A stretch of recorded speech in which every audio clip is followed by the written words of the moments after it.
Sometimes the difference between life and death is measured not in seconds, but in the steady breath of a stranger you'll never meet.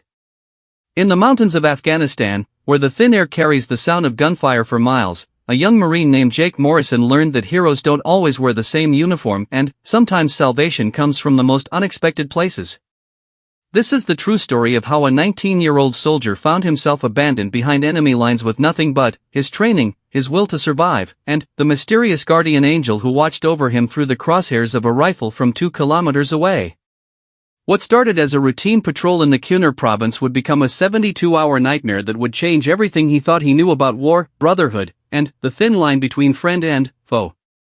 In a world where split-second decisions mean the difference between coming home and never seeing family again, Jake's story proves that sometimes the most unlikely alliances are forged in the crucible of combat, and that heroes can emerge from the shadows when you least expect them. The morning sun cast long shadows across the rocky terrain of the Kunar province as Marine Lance Corporal Jake Morrison adjusted his gear one final time. At 19 years old, he had been deployed to Afghanistan for 8 months, long enough to understand that every patrol could be his last, but young enough to still believe that bad things happen to other people. His squad of 12 Marines was preparing for what their commanding officer, Staff Sergeant Rodriguez, had briefed as a routine reconnaissance mission to investigate reports of Taliban movement in a remote village nestled in the mountains. Jake checked his M4 rifle for the 3rd time that morning, a nervous habit his father had taught him during their hunting trips back in Montana. The weight of his gear felt heavier than usual, 50 pounds of equipment, ammunition, and supplies that would keep him alive in hostile territory. Around him, his fellow Marines went through their own pre-mission rituals.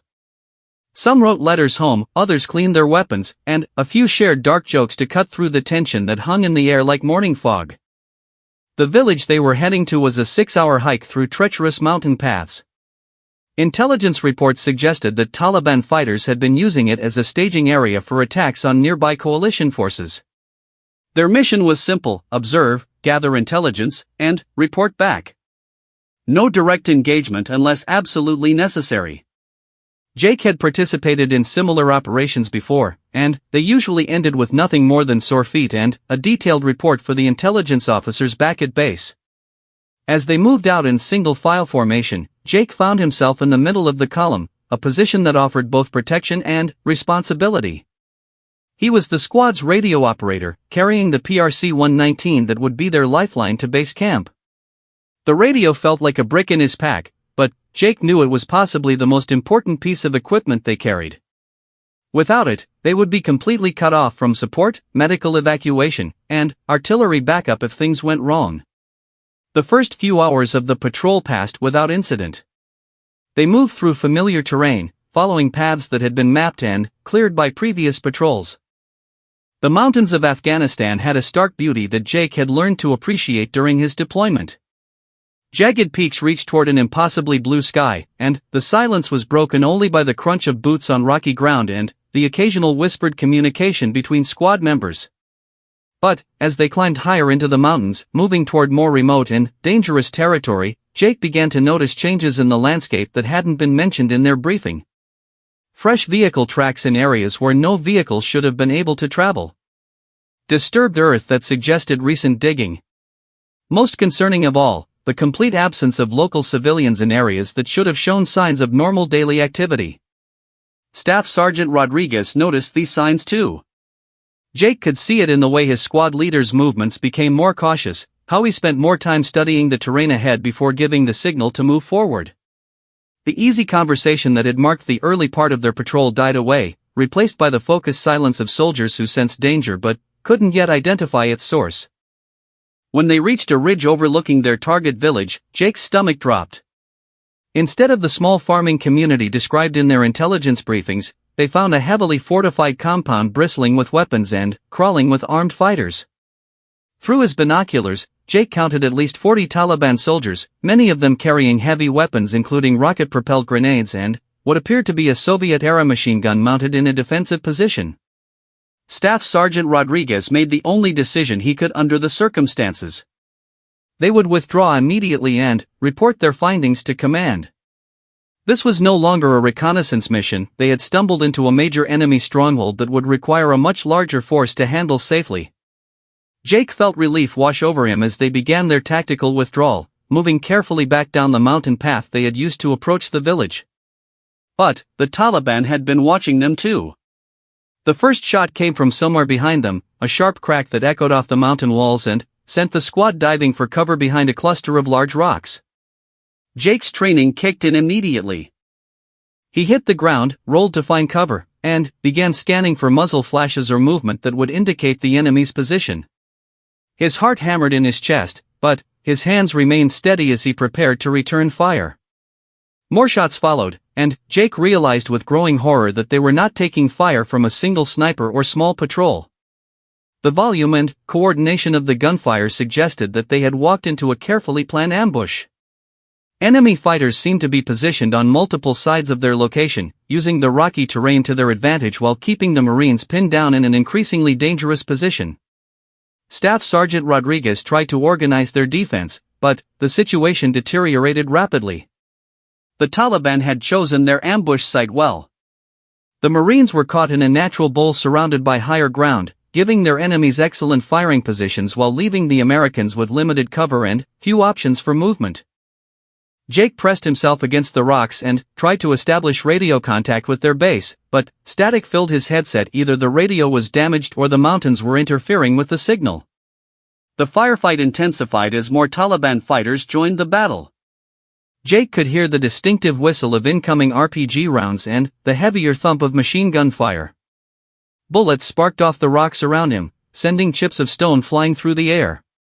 He returned fire when he could identify targets, but the enemy fighters were well concealed and disciplined, making quick-aimed shots before disappearing back into cover. During a brief lull in the fighting, Staff Sergeant Rodriguez made a decision that would haunt Jake for the rest of his life. The squad was taking casualties and running low on ammunition. Their position was untenable, and they needed to break contact with the enemy and withdraw to a more defensible location. Rodriguez identified a narrow gully that might provide concealment for their withdrawal, but it would require someone to stay behind and provide covering fire to give the rest of the squad time to escape. Jake volunteered immediately, but Rodriguez shook his head. The squad leader had already made his choice. He would stay with Jake and 2 other Marines while the rest of the squad made their escape. Once they were clear, the 4 remaining Marines would attempt to follow. It was a desperate plan, but it was the only option that gave most of the squad a chance to survive. The withdrawal began under intense enemy fire. Jake watched his fellow Marines move in short rushes toward the gully, each movement drawing concentrated fire from the Taliban positions. Some made it safely to cover. Others weren't so fortunate.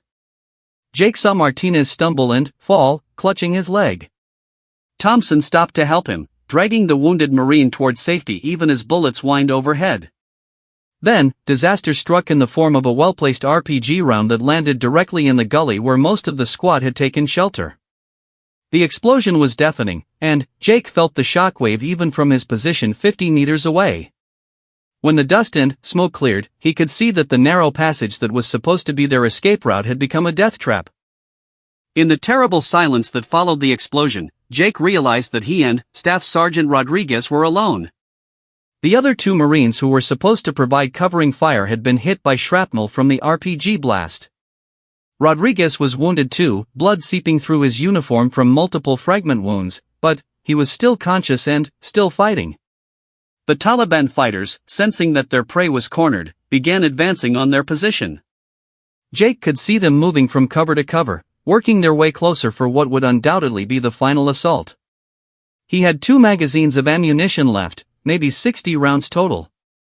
Rodriguez was in worse shape, his movements becoming sluggish as blood loss began to take its toll.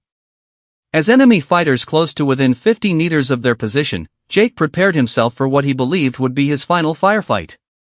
He had accepted that he wasn't going home to Montana, wasn't going to see his family again, wasn't going to marry his high school girlfriend Sarah or have the children they had talked about in their letters.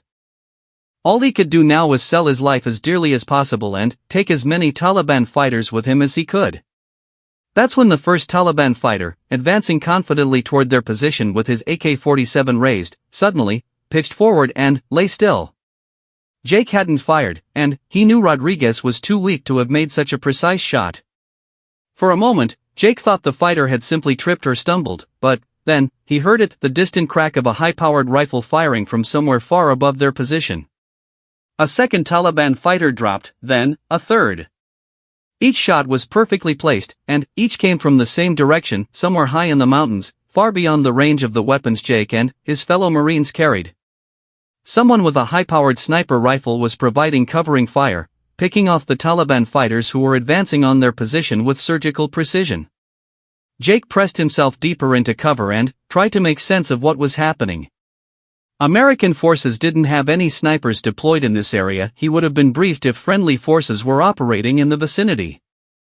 Coalition partners were possible, but Jake couldn't think of any units that would be this far from their assigned sectors. Yet someone was definitely out there, and they were definitely on Jake's side in this fight. The mysterious sniper's intervention changed the entire dynamic of the battle. Taliban fighters who had been advancing confidently toward Jake's position suddenly found themselves under accurate long-range fire from an unexpected direction. The psychological effect was immediate and dramatic. Fighters who had been pressing their attack began falling back, seeking cover from this new threat they couldn't locate or identify. Jake used the confusion to check on Staff Sergeant Rodriguez. His squad leader was still alive but losing consciousness from blood loss. The fragment wounds were severe, and, without immediate medical attention, Rodriguez wouldn't survive much longer. Jake applied pressure bandages to the worst wounds and gave Rodriguez morphine from his medical kit, but he knew it was only buying time. The sniper continued his deadly work throughout the afternoon. Jake counted at least 15 Taliban fighters who fell to the mysterious marksman's rifle. Each shot was placed with incredible precision, headshots at distances that Jake estimated to be well over a kilometer, possibly as far as 2 kilometers away.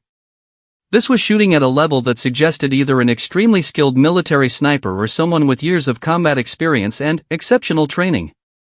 As the sun began to set behind the mountains, casting long shadows across the battlefield, Jake realized that the Taliban assault had been completely broken. The surviving enemy fighters had withdrawn to lick their wounds and reconsider their tactics. Jake and Rodriguez were still trapped in enemy territory with limited ammunition and no reliable communication with their base, but they were alive when they should have been dead. Jake tried repeatedly to establish radio contact, adjusting frequencies and repositioning his antenna in hopes of reaching someone who could organize a rescue mission. Finally, as full darkness settled over the mountains, he managed to raise a faint signal from their forward operating base.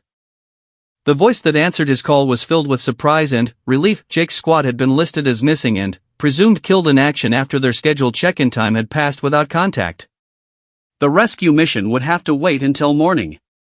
Military helicopters couldn't operate safely in the mountains at night, especially in areas with heavy Taliban presence and the constant threat of rocket-propelled grenades. Jake and Rodriguez would have to survive one more night in hostile territory, hoping that their mysterious guardian angel would continue watching over them until help could arrive. As Jake settled in for what might be the longest night of his life, he couldn't stop thinking about the sniper who had saved them. Who was out there in the mountains, alone and undetected, with the skill to make impossible shots at incredible distances? More importantly, why had this unknown marksman chosen to risk his own life to save 2 American Marines he had never met? Jake stared up at the star-filled Afghan sky and wondered if he would ever learn the identity of the man who had pulled him back from the brink of death. The temperature in the Afghan mountains dropped dramatically after sunset, and Jake Morrison found himself fighting 2 battles simultaneously, one against the cold that seemed to seep into his bones, and another against the despair that threatened to overwhelm him as he listened to Staff Sergeant Rodriguez's labored breathing. His squad leader was still alive, but barely. The morphine had helped with the pain, but Rodriguez was slipping in and out of consciousness as his body struggled to cope with blood loss and trauma. Jake had done everything he could with his limited medical supplies. The pressure bandages were holding, but dark stains continued to spread across Rodriguez's uniform. Jake knew that without proper surgical intervention within the next few hours, he would be alone in these mountains with nothing but his rifle and the mysterious protection of a sniper he had never seen. The night was eerily quiet after the intensity of the afternoon's battle. Jake could hear the wind whistling through the rock formations around him, and occasionally the distant sound of voices carried on the air, Taliban fighters regrouping somewhere in the darkness, planning their next move. Jake forced himself to stay alert despite his exhaustion, knowing that the enemy might attempt a night assault or try to surround his position under cover of darkness. Around midnight, Jake heard movement in the rocks below his position. He gripped his rifle tighter and peered into the darkness, trying to distinguish between shadows and potential threats. His night vision had adapted somewhat to the darkness, but the moon was only a thin crescent, providing minimal illumination. Jake controlled his breathing and waited, every muscle tense as he prepared to defend their position against what might be a Taliban patrol investigating the area where so many of their comrades had fallen. The sound came again, definitely footsteps, but moving with a caution that suggested military training rather than the casual approach of local civilians. Jake steadied his rifle against the rocks and tried to acquire a target, but the darkness made it nearly impossible to distinguish friend from foe. He couldn't risk firing without a clear identification, but he also couldn't let potential enemies get close enough to overwhelm his position.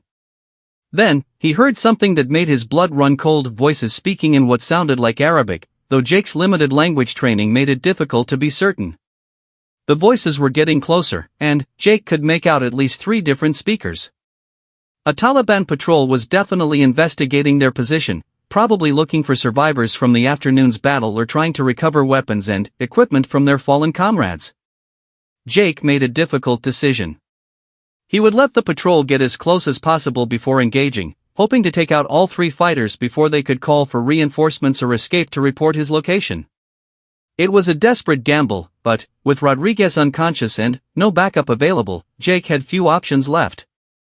He adjusted his position slightly to get a better field of fire and prepared to defend their little fortress of rocks.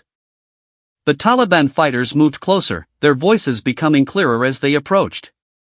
Jake could see the faint silhouettes now, 3 men carrying AK-47 rifles, moving carefully but not with the extreme caution that would suggest they knew American forces were still in the area.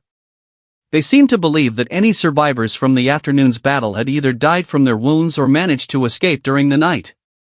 Jake waited until the lead fighter was less than 20 meters away, close enough that he couldn't miss even in the poor light conditions. He took a deep breath, let it out halfway, and began to squeeze the trigger. The first shot would have to be perfect. Any delay or missed shot would give the other fighters time to take cover and return fire, potentially alerting other Taliban forces to Jake's exact location. Just as Jake was about to fire, the night erupted with the crack of a high-powered rifle from somewhere high above their position. The lead Taliban fighter dropped instantly, followed immediately by his 2 companions.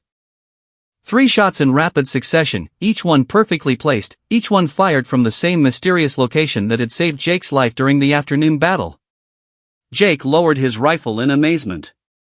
Once again, the unknown sniper had intervened at the crucial moment, eliminating threats before Jake had been forced to reveal his position by firing his own weapon. Jake stared up at the dark mountainside, trying to spot any sign of muzzle flash or movement that might reveal the location of his guardian angel, but he saw nothing. Whoever was up there possessed not only exceptional marksmanship skills but also the fieldcraft necessary to remain completely hidden while operating at night. The rest of the night passed without incident, though Jake remained vigilant until the first hints of dawn began to appear over the eastern peaks. Rodriguez had stabilized somewhat during the night, though he remained unconscious and his breathing was still shallow and irregular. Jake rationed his water carefully and tried to maintain his strength for whatever challenges the new day might bring. As the sun rose higher, Jake attempted to establish radio contact with his base again. The morning atmospheric conditions were more favorable for long-range communication, and this time he managed to reach not just his forward operating base but also a military communications relay that could patch him through to higher command levels.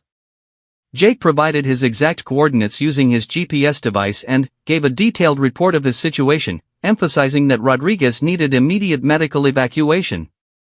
The response was swift and professional. A rescue helicopter was already being prepared for launch, along with a squad of Marines who would provide ground security during the evacuation. Jake's coordinates put him in the middle of known Taliban territory, so the rescue mission would be dangerous and would require careful coordination with available air support. The estimated time for the rescue team to reach Jake's position was 2 hours, assuming they didn't encounter significant resistance during their approach. Jake felt a surge of hope for the first time since the ambush began. Rodriguez might survive if the medical team could get to him in time. Jake himself was injured but mobile, and, with proper evacuation, both Marines might live to see their families again. Jake allowed himself to think about Montana, about his girlfriend Sarah, about the fishing trips he had planned with his father when his deployment ended. But, the Taliban hadn't given up their pursuit. Around mid-morning, Jake spotted movement in the valley below his position. Through his binoculars, he could see a large group of Taliban fighters, at least 30 men, moving toward his location with obvious hostile intent. They were well armed and, moving with the coordination of experienced fighters who had learned to respect the mysterious sniper but weren't willing to abandon their mission to eliminate the American survivors. Jake realized with growing dread that the Taliban were planning a coordinated assault that would overwhelm his position through sheer numbers. Even with the protection of his unseen guardian, there was no way a single sniper could eliminate 30 fighters before some of them reached Jake's position. Jake had perhaps 40 rounds of ammunition remaining, nowhere near enough to fight off a determined assault by a force that size. The Taliban fighters spread out as they approached, using proper small unit tactics to minimize their exposure to sniper fire while maintaining their ability to concentrate their firepower against Jake's position. Jake could see that they had learned from the previous day's disasters. Instead of advancing in tight groups that made easy targets for the mysterious marksman, they were moving in widely separated pairs, using available cover and maintaining enough distance that a single sniper couldn't engage multiple targets quickly. Jake tried desperately to contact the rescue helicopter, hoping they might be close enough to provide air support or at least warning about the approaching enemy force. The radio crackled with static, but he managed to establish weak communication with the aircraft. The pilot's voice was tense as he reported that they were still 40 minutes out and already taking ground fire from Taliban positions along their flight route. The first Taliban fighters reached positions within rifle range of Jake's rocky fortress around noon. Jake could see muzzle flashes as they began probing his defenses with carefully aimed shots designed to identify his exact position and force him to reveal himself by returning fire. Jake kept his head down and tried to make himself as small a target as possible while maintaining his ability to defend Rodriguez and himself when the final assault began. The mysterious sniper began engaging targets again, his rifle cracking across the mountainside as he picked off Taliban fighters who exposed themselves too boldly. But there were too many enemies spread across too wide an area. For every fighter the sniper eliminated, 2 more seemed to take his place, and they continued their relentless advance toward Jake's position. Jake knew he was running out of time and options. The rescue helicopter was still too far away to help, Rodriguez was unconscious and couldn't contribute to their defense, and the Taliban assault was building toward its climax. Jake checked his rifle one more time and prepared to make his final stand. He had decided that if he was going to die in these mountains, he would take as many enemy fighters with him as possible. The Taliban fighters began their final assault just after noon, advancing on Jake's position from 3 different directions simultaneously. Jake opened fire, his shots disciplined and accurate despite the desperate nature of his situation. He dropped 2 fighters with his first magazine and reloaded quickly, trying to make every shot count as the enemy closed the distance to his position. The mysterious sniper was firing rapidly now, his shots coming in steady succession as he tried to break up the Taliban assault. Jake could hear the distinctive crack of the high-powered rifle even over the sound of automatic weapons fire and exploding grenades. The unknown marksman was putting everything he had into this final battle, knowing that if the Taliban fighters reached Jake's position, both Americans would be killed. Jake's ammunition was running dangerously low. He was down to his final magazine when he heard the sound that changed everything, the distinctive thump of helicopter rotors approaching from the east. The rescue aircraft had arrived ahead of schedule, and Jake could see the aircraft racing toward his position at maximum speed, flying barely 20 feet above the rocky terrain to avoid Taliban ground fire. The helicopter was a UH-60 Black Hawk configured for medical evacuation, with a crew of 4 and a squad of Marines aboard to provide security during the rescue operation. As the aircraft approached Jake's position, the door gunners opened fire with their mounted machine guns, raking the Taliban positions with devastating accuracy and forcing the enemy fighters to abandon their assault and seek cover. But the Taliban weren't finished yet. Just as the helicopter began to hover over Jake's position, preparing to land and extract the survivors, Jake saw a Taliban fighter emerge from cover with an RPG launcher aimed directly at the aircraft.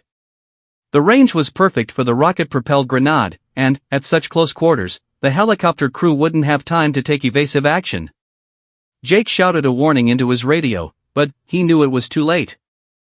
The Taliban fighter was already squeezing the trigger on his launcher, and the rescue helicopter was a sitting duck hovering over the landing zone.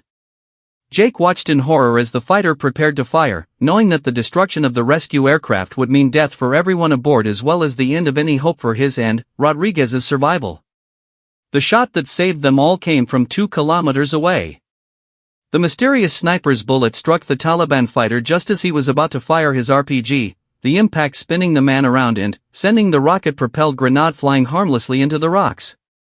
Jake felt tears of relief and gratitude streaming down his face as he realized that once again, the unknown marksman had intervened at the crucial moment to save American lives. The helicopter landed in a whirlwind of dust and noise, and Marine medics rushed to Rodriguez's position while the security team established a defensive perimeter. Jake helped load his wounded squad leader onto a stretcher, then took one last look up at the mountainside where his guardian angel had been positioned.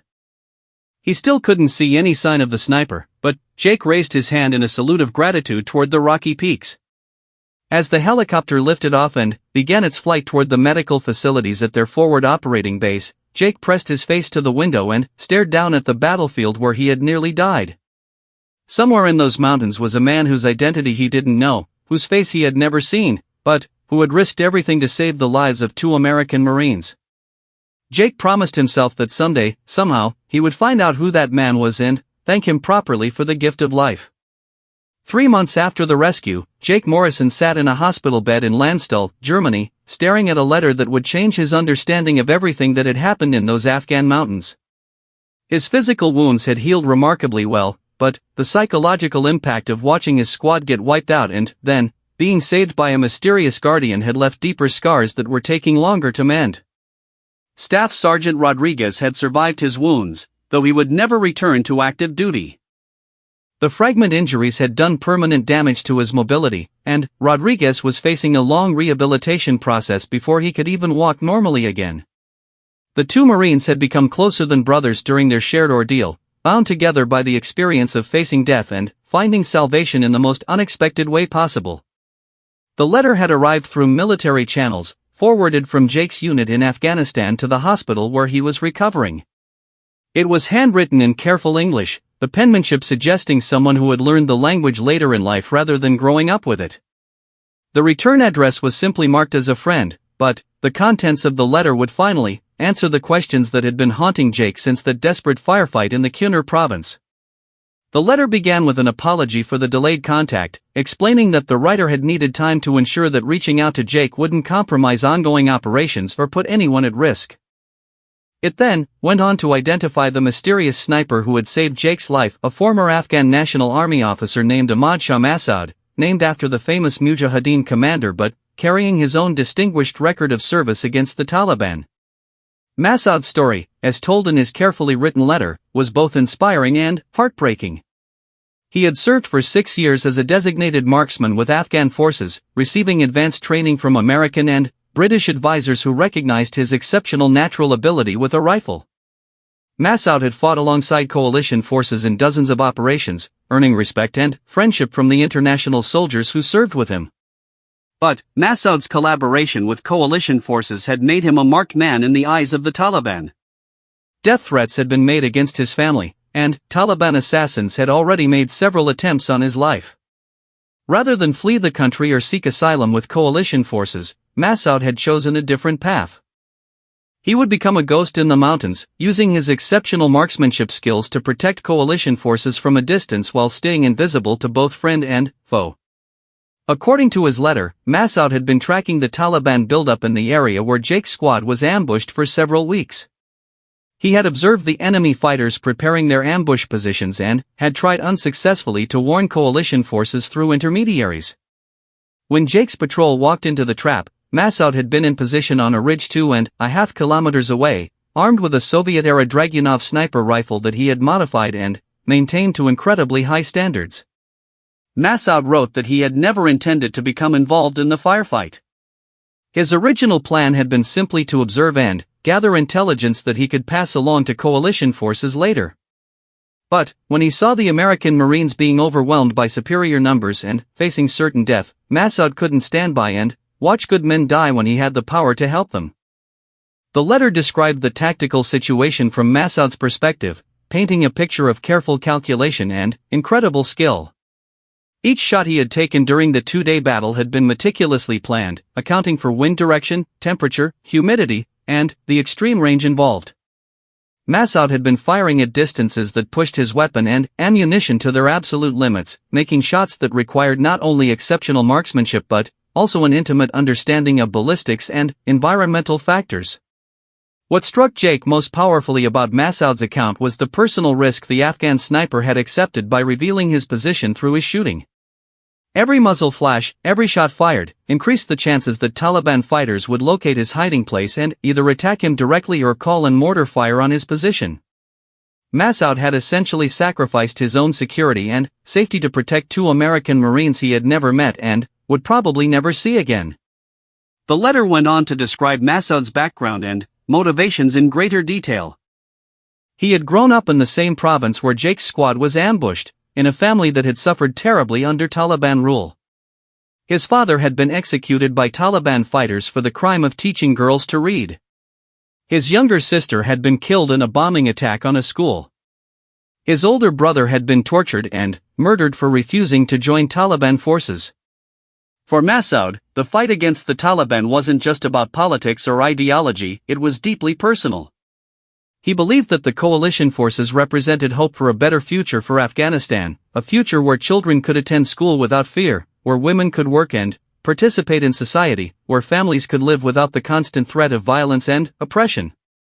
Protecting coalition soldiers wasn't just a military duty for Massoud, it was a moral imperative.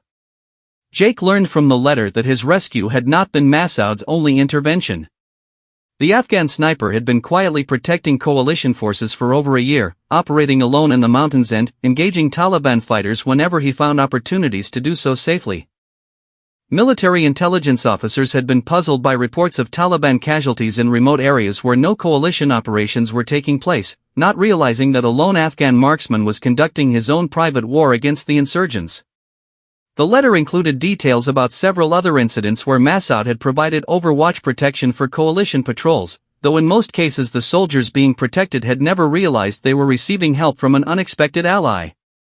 Massoud had developed an extensive knowledge of Taliban movement patterns and had positioned himself to intercept ambushes before they could be sprung on unsuspecting coalition forces. Reading about Massoud's other operations, Jake began to understand the incredible dedication and sacrifice involved in the Afghan sniper's one-man campaign. Massoud was living alone in the mountains for weeks at a time, surviving on minimal supplies and facing constant danger from both Taliban patrols and a harsh environment. He had given up any chance of a normal life, any possibility of safety or comfort, to wage a solitary war against the enemies of his country and his coalition allies.